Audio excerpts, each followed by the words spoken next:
తెలంగాణలో మొట్టమొదటి factory outlet Mukunda jewellers త్వరలో జూబ్లీహిల్స్ లో గ్రాండ్ ఓపెనింగ్. అన్ని బంగారు ఆభరణాలపై VA 2 to 12% మాత్రమే. త్వరపడండి. మునుపెన్నడూ లేని విధంగా రోజురోజుకి రూపాయి పతనమవుతోంది. ప్రస్తుతం డాలర్ 91 రూపాయల మార్క్ని దాటేసింది. అయితే దీని ప్రభావం భారతదేశం ఆర్థిక వ్యవస్థ మీద ఏ విధంగా ఉండబోతుంది, ఏ రంగాలను ఎక్కువగా ఎఫెక్ట్ చేయబోతుంది, భవిష్యత్తులో పరిస్థితులు ఏ విధంగా ఉండబోతున్నాయి ఏంటి అనేది కూడా అడిగి తెలుసుకుందాము. మనతో పాటు ఆర్థికవేత్త పాపారావు గారు ఉన్నారు. మిగతా విషయాలను ఆయన మాటల్లోనే అడిగి తెలుసుకుందాము. నమస్తే సార్. సార్, చూస్తున్నాము గతంలో ఎన్నడూ లేని విధంగా రూపాయి పతనమవుతోంది. ఎందుకు అంటారు? అంటే ముఖ్యంగా ఈరోజు రూపాయి 91 మార్కుని 91 రూపాయల మార్కుని దాటడం డాలర్తో పోలిస్తే ఒక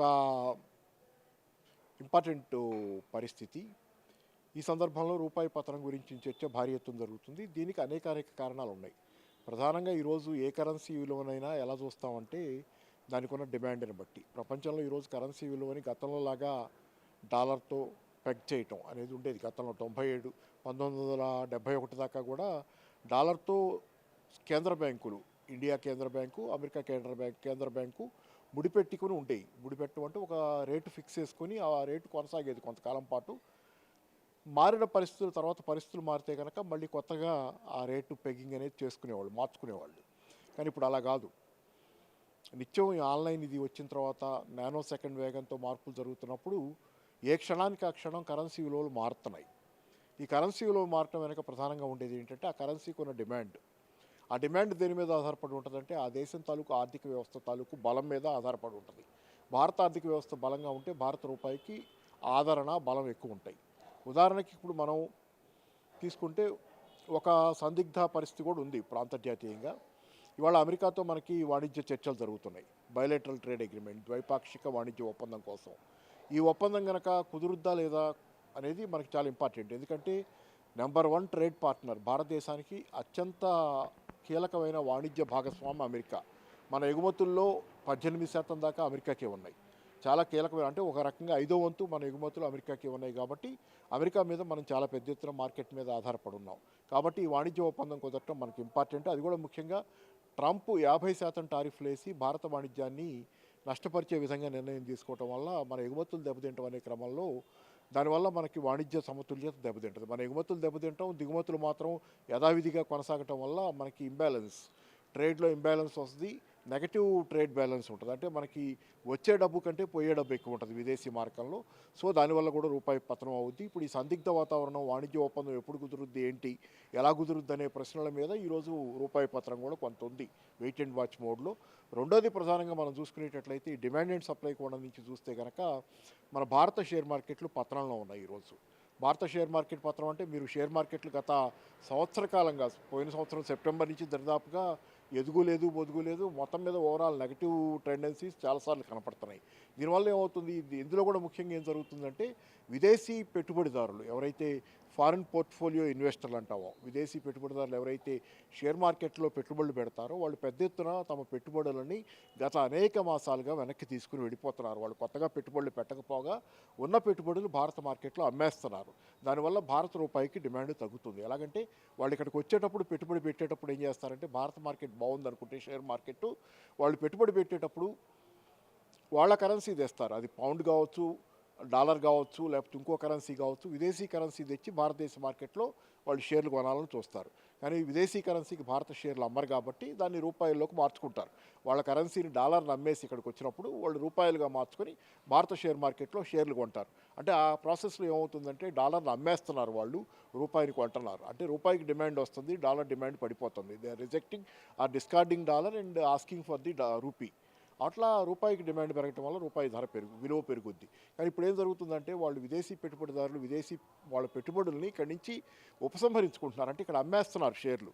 అమ్మేసినప్పుడు వాళ్ళకి వచ్చేది రూపాయలు వస్తాయి. మళ్ళీ రూపాయలు వస్తే వాళ్ళ రూపాయలు వాళ్ళ దేశానికి తీసుకెళ్ళలేనప్పుడు ఏంటంటే వాళ్ళు ఆటోమేటిక్గా రూపాయలని మన బ్యాంకుల్లో కన్వర్ట్ చేసుకొని వాళ్ళ డాలరో పౌండో మాకు ఇమ్మని అడుగుతారు. అంటే రూపాయిని వాళ్ళు వదిలేస్తున్నారు, డాలర్ అడుగుతున్నారు. రూపాయిని వదిలేస్తున్నారంటే రూపాయి డిమాండ్ తగ్గుతుంది. సో షేర్ మార్కెట్లో విదేశీ పెట్టుబడిదారులు తమ పెట్టుబడులను ఉపసంహరించుకోవడం వల్ల భారత రూపాయి విలువ డిమాండ్ పడిపోతుంది. సో ఇట్లాంటి అనేక కారణాలు. ఓవరాల్గా ఏంటంటే డాలర్తో ఇదంతా రిలేటివ్. డాలర్ బలంగా ఉంటే రూపాయి బలహీనంగా ఉంటుంది. రూపాయి ఇంకొక కరెన్సీ, అట్లాగే అంతర్జాతీయంగా ప్రతి కరెన్సీ కూడా ఒకదాంతో ఒకటి బలాబలాల పొందికలో ఉంటుంది. ఇది ఓవరాల్గా ఇక్కడ జరుగుతుంది ఏంటంటే అన్ని కరెన్సీలు వీక్గానే ఉన్నాయి. ప్రపంచంలో అన్ని కరెన్సీలు ఈరోజు ఏ కరెన్సీ కూడా దీనికి మినహాయింపు కాదు. అన్ని కరెన్సీలు బలహీనంగానే ఉన్నాయి. ఎందుకంటే గత అనేక దశాబ్దాలుగా విపరీతమైన స్థాయిలో చాలా కరెన్సీలు ముద్ర కొడుతున్నారు. డాలర్ ముద్ర కొడుతున్నారు, పౌండ్లు ముద్ర కొడుతున్నారు. అన్ని కరెన్సీలు ముద్ర కొట్టి ఆ కరెన్సీల ముద్రణ ద్వారా ప్రజల కొనుగోలు శక్తిని పెంచుకొని, అంటే ఎకానమీల్లో బలం లేదు, చాలా ఎకానమీల్లో ఒరిజినల్గా బలం లేక ప్రజల కొనుగోలు శక్తి ఎలా కాపాడాలో తెలియక సంక్షోభాన్ని ఎదుర్కోవటం కోసం, ఎందుకంటే ప్రజల కొనుగోలు శక్తి పడిపోతే ఆర్థిక సంక్షోభం వస్తుంది. ఆ సంక్షోభాన్ని ఆపటం కోసం డబ్బులు ముద్ర కొట్టి విపరీతంగా పంప్ చేస్తున్నారు ఎకానమీలోకి. ఈ పంపింగ్ ప్రాసెస్లో కరెన్సీలు బలహీనపడుతున్నాయి. ఎందుకంటే కాగితం కరెన్సీని విపరీతంగా ముద్ర కొట్టిన కొద్దీ కరెన్సీ ఎక్కువ ముద్ర కొడితే ఏమవుతుంది, కరెన్సీ విలువ పడిపోద్ది. ఎక్కడ పడితే అక్కడ రూపాయో డాలరో కనపడుతుంటే కాగితం కరెన్సీ దాని విలువ పడిపోద్ది. అది ఎంతవరకు సప్లై తక్కువ ఉన్నంతసేపే కరెన్సీకి విలువ.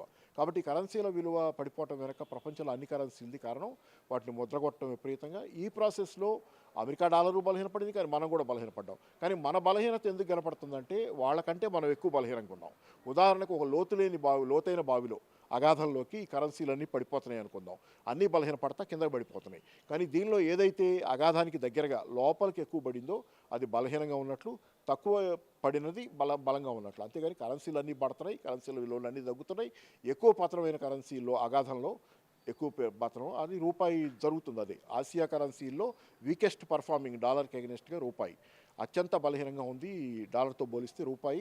అలాగే అంతర్జాతీయంగా నాకు గుర్తున్నంత వరకు నెల రోజుల క్రితం పరిస్థితి ఏంటంటే ఒక 23 కరెన్సీలు తీసుకొని చూస్తే దానిలో ఒక 3 కరెన్సీలు మాత్రమే డాలర్తో పోలిస్తే బలహీనపడ్డాయి. మిగతా 20 కరెన్సీలు డాలర్తో పోలిస్తే బలపడ్డాయి. ఎందుకంటే ట్రంప్ అధికారంలోకి వచ్చిన తర్వాత డాలర్ పరిస్థితి అగమ్యగోచరంగా మారి డాలర్ చాలా కంటిన్యూస్గా బలహీనపడుతుంది. కానీ అంత బలహీనపడుతున్న డాలర్తో పోల్చినా కానీ ఒక 3 దేశాల కరెన్సీలు, టర్కీ ఏదో ఉందనుకుంటా, మన దేశం ఒక కరెన్సీ, ఈ కరెన్సీలు 3 డాలర్తో పోలిస్తే బలహీనపడ్డాయి. అంత బలహీనంగా ఉన్న డాలర్తో. మిగతా 20 కరెన్సీలు డాలర్తో పోలిస్తే బలపడ్డాయి. సో భారత ఆర్థిక వ్యవస్థ పరిస్థితి బాగాలేదంటానికి అది రూపాయి పతనమే ఈరోజు పెద్ద తార్కాణం. అయితే రూపాయి పతనం వల్ల ఏ రంగాల మీద ఎక్కువగా ప్రభావం చూపే అవకాశం ఉంది అంటారు? రూపాయి పతనం చాలా వాటి మీద ప్రభావం చూపిస్తుంది. ప్రధానంగా ఉదాహరణ తీసుకుంటే భారతదేశం ప్రధానంగా ఎగుమతి చేసే దేశం కాదు, దిగుమతులు చేసుకునే దేశం. మనం ఎగుమతి చేసేదానికంటే ఎక్కువ దిగుమతులు చేసుకుంటాం. వాణిజ్య లోటు అనేది మనకి నిత్యం ఉండేది. కానీ ఆ వాణిజ్య లోటుని మనం షేర్ మార్కెట్లోకి వచ్చే డాలర్లో, లేకపోతే విదేశస్తులు పంపే రెమిటెన్సెస్ 140 బిలియన్ల డాలర్ల దాకా సంవత్సరానికి మన విదేశస్తులు మన దేశంలోకి విదేశీ కరెన్సీ పంపుతారు. వీటితో భర్తీ చేసుకుంటున్నాం వాణిజ్య లోటుని. కానీ ఇప్పుడు పరిస్థితి ఏంటంటే వాణిజ్య లోటు వల్ల జరుగుతుంది మీకు ఎగుమతులు మనం ఎక్కువ చేయకపోవటం వల్ల విదేశీ కరెన్సీ మనకి తక్కువ వస్తుంది.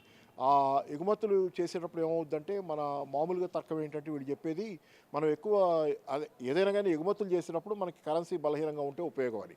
అంటే ఏంటంటే ఫర్ ఎగ్జాంపుల్ ఇప్పుడు మన డాలర్ ఈజ్ ఈక్వల్ టు 80 రూపాయలు అనుకుందాం ఇవాళ. అనుకున్నప్పుడు మనకి మనం ఎగుమతి చేసేది ఒక 80 రూపాయలు విలువ చేసే సరుకు వాళ్ళు $1 పెట్టి కొనుక్కోవచ్చు. రేపు పొద్దున మన రూపాయి విలువ కనుక 90 రూపాయలకు పడిపోతే డాలర్తో పోలిస్తే 80 నుంచి 90కి పడితే వాళ్ళు 90 రూపాయల విలువ గల సరుకు $1తో కొనుక్కోగలరు. సో వాళ్ళకి చౌక అక్కడ. విదేశాల్లో కనుక మన రూపాయి పతనం అయితే మనం ఎగుమతి చేసే సరుకు విదేశాల్లో చౌక. దాంతో విదేశస్తులతో పోటీ పట్టడం, వాళ్ళ సరుకులతో పోటీ పట్టడం మనం ఆ దేశాల్లో తేలిగ్గా ఉంటుంది.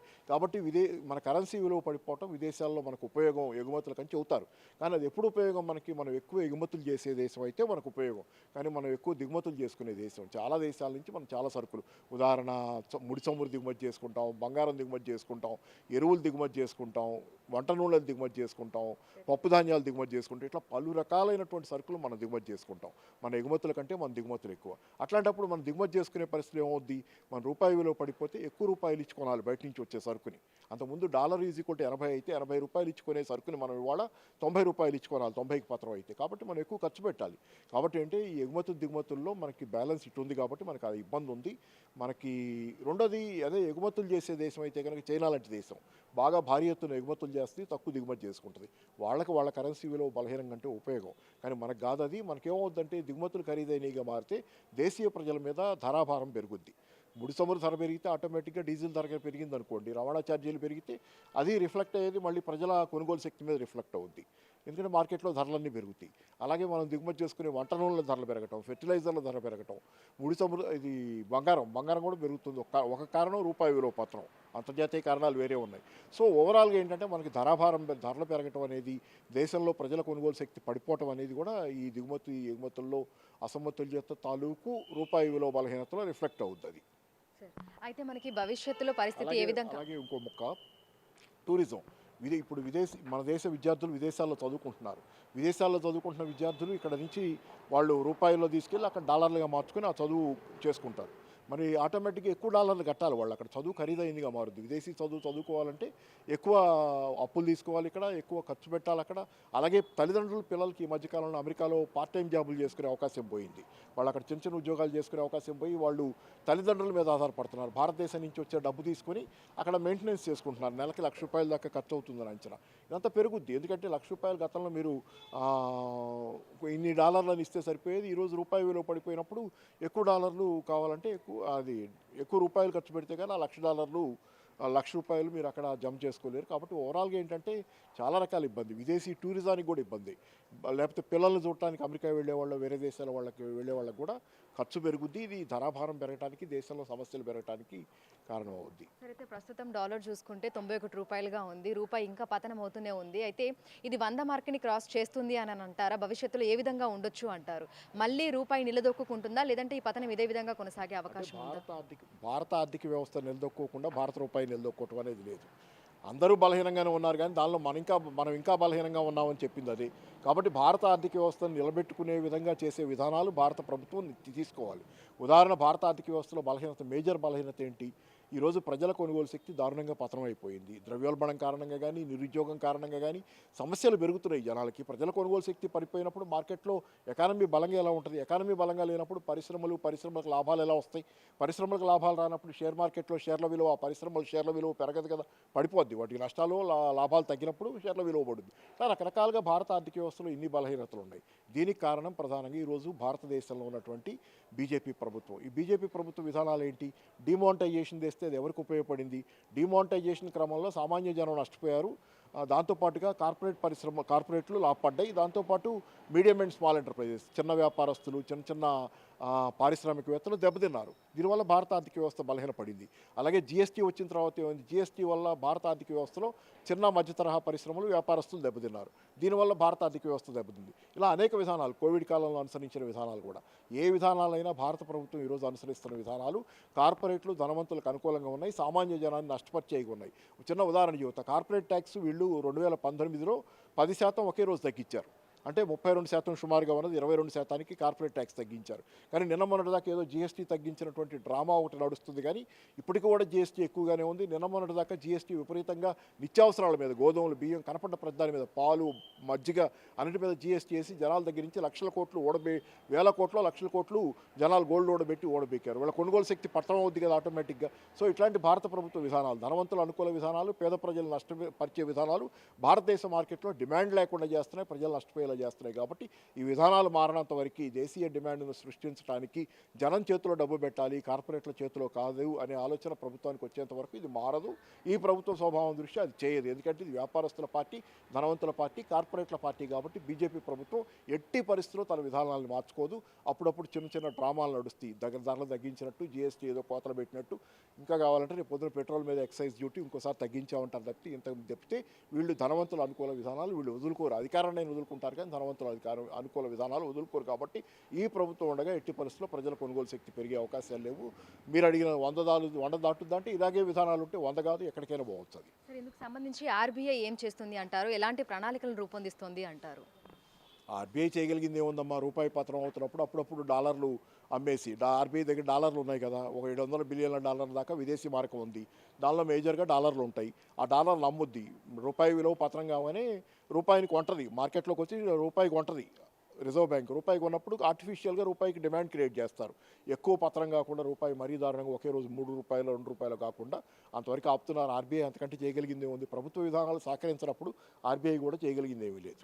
సో ప్రస్తుతం చూసుకున్నట్లయితే కూడా రోజు రోజుకి రూపాయి పతనం అనేది చూస్తున్నాము. అయితే భవిష్యత్తులో అంటే భారత ఆర్థిక వ్యవస్థ మీద ఇదైతే ప్రభావితం చూపిస్తుందని చెప్తున్నారు. ముఖ్యంగా ప్రభుత్వం చేసేటువంటి ప్రణాళికలు, కేంద్ర ప్రభుత్వానికి సంబంధించినటువంటి ఆ పద్ధతులు సరిగా లేకపోతే ఇదే విధమైనటువంటి పరంపర కొనసాగే అవకాశం ఉన్నట్లుగా కూడా తెలుపుతున్నారు. అయితే దీని ప్రభావం ముఖ్యంగా పేద ప్రజల మీద ఎక్కువగా చూపించే అవకాశం ఉందని కూడా చెప్తున్నారు. ఎందుకంటే నిత్యావసర సరుకులు ధరలు పెరిగేటువంటి అవకాశం ఉంది కాబట్టి ఇదంతా కూడా సామాన్యుల మీదనే ఎక్కువగా ప్రభావం చూపిస్తుంది అనేది కూడా ఆర్థికవేత్తలు చెప్తున్నటువంటి మాట.